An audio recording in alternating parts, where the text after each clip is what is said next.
Good morning my dear friends. आप लोगों को पता है कि मैं इस यूट्यूब चैनल पे पढ़ाता हूँ, आपको ज्योग्राफी पढ़ाता हूँ, कभी कभी इंग्लिश पढ़ाता हूँ, बहुत सारे सब्जेक्ट पढ़ाता हूँ। लेकिन आज से आपको एक नए टीचर पढ़ाने वाले हैं जो है हमारे मित्र, हमारे फ्रेंड, कलीग्स, हमारे साथ पढ़े हुए हैं, पढ़ाए हुए हैं, और उनका नाम है संकल्प श्रीवास्तव। और वो आपको आज से पढ़ाएंगे ग्रामर। संकल्प सर थोड़ा आइए, बच्चों के साथ आप इंट्रो करा दे। ये है सर, बहुत अच्छा। और ये है संकल्प सर, और ये आपको पढ़ाएंगे इंग्लिश। और आप लोग इनके साथ पढ़ के आपको बहुत अच्छा फील होगा, कॉन्फिडेंट फील होगा। अगर कोई डाउट होगा तो आप कमेंट बॉक्स में मैसेज करके आप सीख सकते हैं, समझ सकते हैं और अपने डाउट को क्लियर कर सकते हैं। डायरेक्ट सर का कॉन्टेक्ट नंबर नीचे होगा, आप डायरेक्ट कॉन्टेक्ट कर सकते हैं। बिना डरे आप पूछिए, बिकॉज कि यहाँ आपकी स्कूल क्लासेस नहीं है कि आपको कोई डर होगा। रिसेंटली हम लोग 1 या 2 दिन में लाइव क्लासेस शुरू करेंगे। जैसे हमको लगेगा कि हाँ बच्चे हमसे जुड़ चुके हैं तो हम लोग इसकी लाइव क्लासेस शुरू करेंगे। तो चलिए सर, पढ़ाइए, बच्चों को दीजिए अपना योगदान जो दे सकते हैं। बिल्कुल सर, बहुत बहुत शुक्रिया मेरा इंट्रोडक्शन कराने के लिए। जय हिंद दोस्तों, मेरे प्यारे बच्चों, आप सभी को गुड इवनिंग। आज मैं शुरू करने जा रहा हूँ ग्रामर पार्ट का टेंस क्वेश्चन। ये टेंस क्या होता है, बहुत से बच्चों ने रिक्वेस्ट किया था कि सर टेंस से शुरू करिए, तो हम पढ़ाएंगे आज कि ये टेंस आखिर क्या होता है, इसकी जरूरत क्यों पड़ती है। Before we are starting tense, हमको ये जानना बहुत जरूरी है कि टेंस आया ही क्यों। हम लोग इंग्लिश में, ग्रामर में ये हमेशा पढ़े हैं कि वर्ब क्या होता है, क्रिया। क्रिया को इंग्लिश में वर्ब कहते हैं। और वर्ब में हमेशा हम लोग एक बात पढ़े हैं कि किसी काम का होना या पाए जाना क्रिया कहलाते हैं। वही कि कोई काम का कोई एक्शन हो रहा है तो वो वर्ब है। चलिए, अगर इसको पढ़ना है, टेंस को समझना है, उसके पहले थोड़ा सा हम वर्ब पढ़ ले कि वर्ब क्या होता है। वर्ब में हम कहते हैं कि कोई एक्शन हो रहा है तो वो वर्ब है।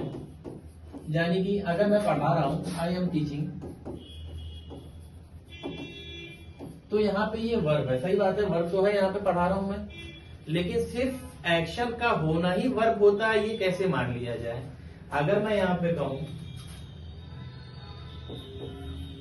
Rohit sir is my brother,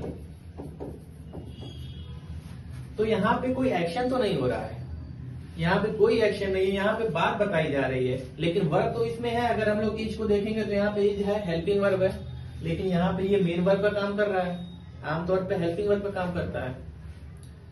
तो यहाँ पे एक्शन नहीं हो रहा है, लेकिन ये वर्ब कैसे। इसका मतलब कि वर्ब सिर्फ एक्शन ही नहीं बताता है, वर्ब कुछ और भी बता रहा है। यहाँ पे वर्ब आपका रिलेशन बता रहा है। यहाँ पे रोहित सर का रिलेशन बताया जा रहा है कि वो मेरे भाई हैं। तो इसका मतलब वर्ब सिर्फ एक्शन नहीं बताया, वर्ब आपका रिलेशन भी बताया। अब अगर मैं कोई और सेंटेंस लिखूं डैट इज माइंड, माइंड लिखा है वहां पे दोस्तों।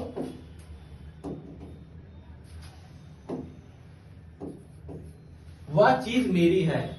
अब इसमें माइंड लगाने से क्या होता है, माइंड लगाने से हम कोई चीज का अधिकार बता रहे होते हैं, किसी चीज का पोजीशन बता रहे होते हैं। तो यहाँ पे वह चीज मेरी है, मैं यहाँ पे इस बात को लेके एक अपना अधिकार बता रहा हूँ। तो अगर मैं यहाँ अधिकार बता रहा हूँ तो इसका मतलब है कि ना मैं यहाँ पे कोई एक्शन बता रहा हूँ, ना मैं यहाँ कोई रिलेशन बता रहा हूँ, मैं अधिकार बता रहा हूँ। अधिकार बता रहा हूँ मतलब मैं कोई पोजीशन बता रहा हूँ। इसका मतलब आता है कि वर्ब आपका पोजीशन भी बताता है।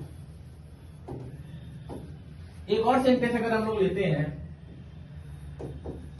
सीता इज इल, सीता बीमार है। तो यहाँ पे ना ही सीता का पोजीशन बताया जा रहा है, ना ही सीता का रिलेशन बताया जा रहा है, ना ही सीता कोई एक्शन कर रही है। लेकिन इज तो लगा हुआ है, इज लगा है यानी कि वर्ब है। और वर्ब यहाँ पे ये तीनों चीज नहीं बता रहा है। इसका मतलब वर्ब यहाँ पे क्या बता रहा है, सीता की अवस्था बता रहा है, यानी कि स्टेट ऑफ बीइंग बता रहा है।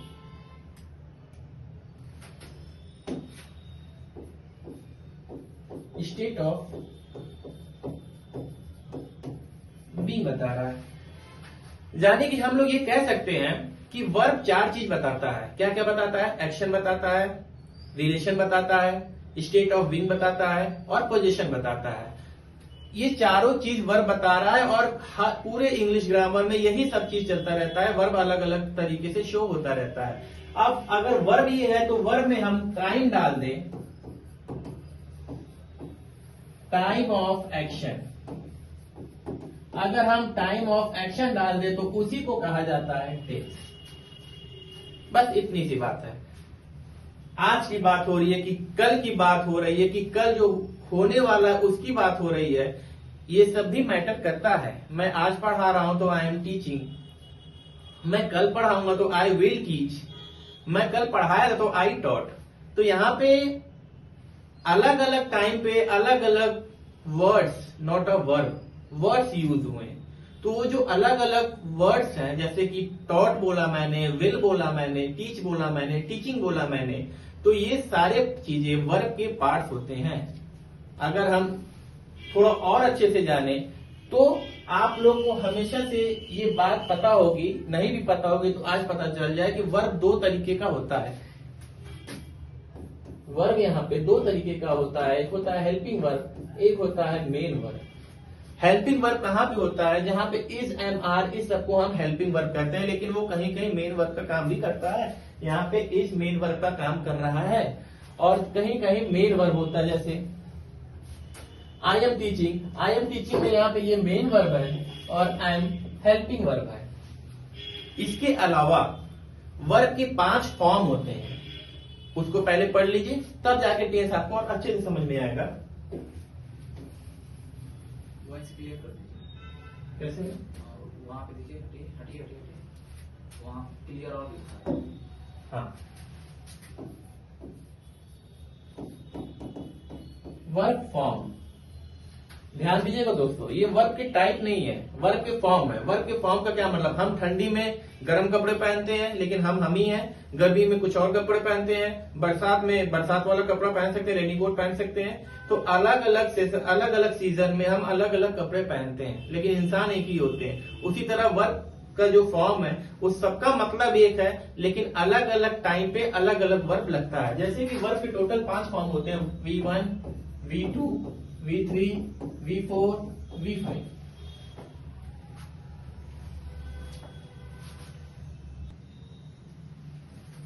हाँ, तो वर्ब के फॉर्म जानना जरूरी है, इसी के बेस पे टेंस लगते हैं। जैसे V1 की बात किया जाए तो प्रेजेंट टेंस में लगता है, प्रेजेंट टेंस में प्लस फ्यूचर टेंस में लगता है। V2 की बात किया जाए तो ये पास्ट टेंस में लगता है। V3 की बात किया जाए तो परफेक्ट टेंस में लगता है। परफेक्ट यानी कि पास्ट परफेक्ट, प्रेजेंट परफेक्ट और फ्यूचर परफेक्ट, तीनों में आपका V3 लगता है। इसके अलावा मैं अगर आपको बता दूं तो एक्टिव और पैसिव वॉइस जब आप पढ़ेंगे तो पैसिव वॉइस बनाने के लिए हर चीज एक्टिव वॉइस होता है, लेकिन उसको पैसिव वॉइस बनाने के लिए हमको V3 यूज करना होता है। जैसे अब एक्टिव पैसिव क्या है, अगर मैं शॉर्ट में बता दूं, मैं इंग्लिश पढ़ा रहा हूं, ये एक्टिव वॉइस है, इंग्लिश मेरे द्वारा पढ़ाई जा रही है, ये पैसिव वॉइस है, तो वहां पे आपका V3 लगता है। V4 कहां पे लगता है? V4 आपका लगता है कंटिन्यूअस टेंस में।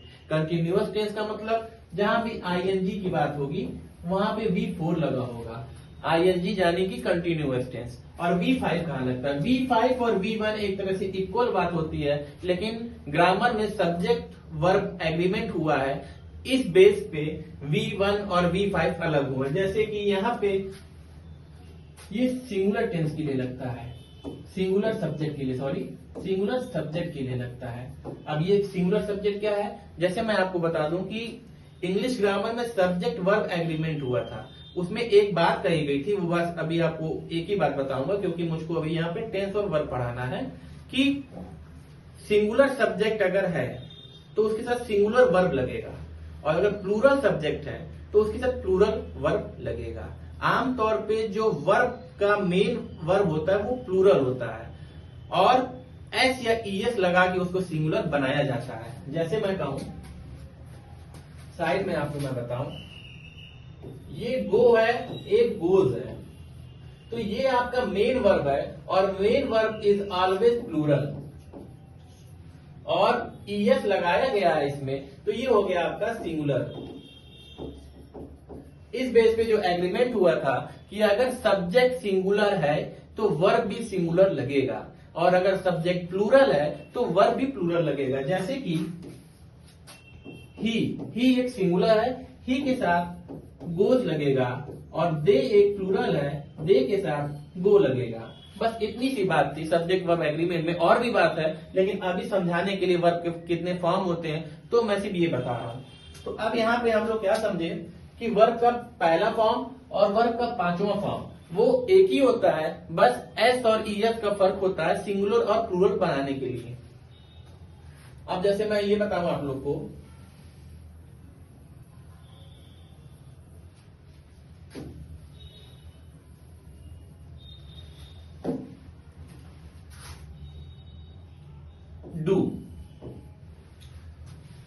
डू एक वर्ब का मेन वर्ब है और मेन वर्ब है तो वो प्लूरल है। इसका मतलब ये ही डू नहीं लगेगा, दे डू लग जाएगा।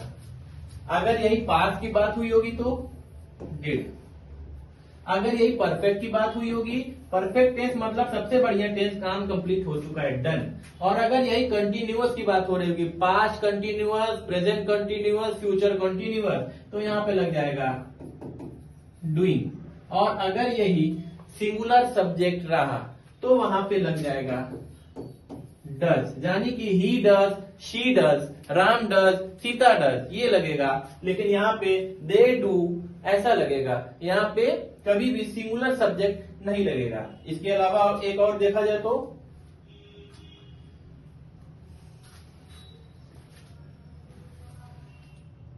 दूसरा देखा जाए तो अगर मान लीजिए प्ले की बात करते हैं तो यहाँ प्ले लगेगा प्लूरल के साथ, पास्ट है ईडी लग गया, इसमें भी कोई चेंज नहीं होगा, बहुत से ऐसे होते हैं जिसमें चेंज नहीं होता है। इसमें प्लेइंग हो गया और इसमें प्लेज हो गया। तो इस तरह से वर्ब एक ही है लेकिन अलग अलग टाइम के साथ अलग अलग वर्ब का यूज होता है, अलग अलग टेंस के साथ। तो अब हम लोग अगर इस चीज को समझ गए तो हमको अच्छी तरह से समझ में आना चाहिए कि आखिर ये अगर अलग अलग टाइम पे अलग अलग सिचुएशन पे ये लग रहा है तो इस वजह से हमको टेंस पढ़ना जरूरी है, क्योंकि समय कभी भी एक नहीं रहता है, हमेशा समय बदलता रहता है। शायद यही एक कहावत भी कही गई है कि समय कभी किसी का सगा नहीं होता है। तो उस हिसाब से अब हम लोग पढ़ते हैं यहाँ पे टेंस। चलिए दोस्तों पढ़ा जाए टेंस क्या होता है। टेंस यानी हिंदी में इसको कहते हैं काल। सिंपल डिफिनीशन,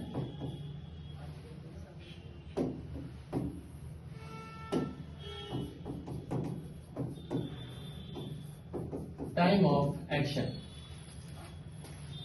आमतौर पे सबको पता है ये बात, तीन होते हैं, पास्ट, प्रेजेंट, फ्यूचर। हर एक टेंस के खुद के 4 प्रकार के टेंस होते हैं और वो चारों के नाम सबके एक हैं। मतलब अगर मैं बोलूं सिंपल, मैं बोलूं कंटिन्यूअस, मैं बोलूं परफेक्ट, मैं बोलूं परफेक्ट कंटिन्यूअस,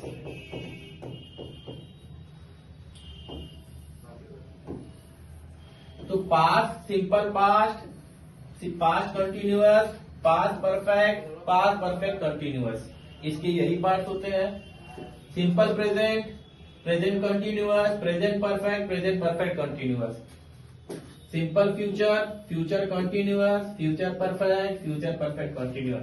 सभी के आपके 4 प्रकार के टेंस होते हैं, यानी कि अगर आप ऐसे कह सकते हैं 3 × 4 = 12, 3 × 4 = 12. So total 12 types of tense are here, which we are going to study about. Okay. Now I am going to start the past tense. Start करते हैं past tense से. What is past tense?